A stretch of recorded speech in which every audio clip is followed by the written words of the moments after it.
Nakaka-pressure kasi parang medyo perfectionist si Kuya Josh. Perfectionist siya. Nakaka-pressure kasi parang medyo perfectionist si Kuya Josh. Perfectionist siya. Gusto niya tama talaga para masundan talaga yung dance challenge. You just had a collaboration with, tama ba? With Josh Cullen of SPM. Yes. Can you talk about it? Actually, si Kuya Josh po kasi, we're very close to him po. Simula nag-training pa lang kami. Talagang binibisita niya kami sa studio, binibigyan niya kami ng snacks.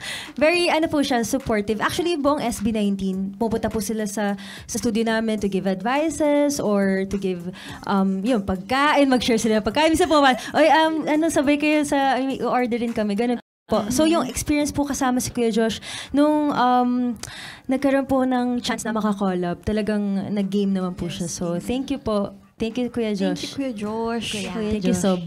Wow. How was it doing the dance video with him?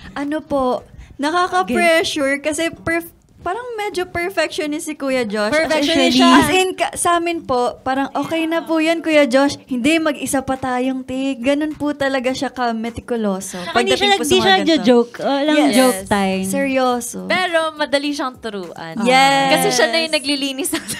Hindi, tsaka sa pagkanta niya yung kino-collab, kokorek ka niya, hindi ganyan yan, Angela. Hindi ganyan yung vibe. Yes. Gusto niya tama talaga para masundan talaga yung dance challenge. Yes. Dukan niya talaga.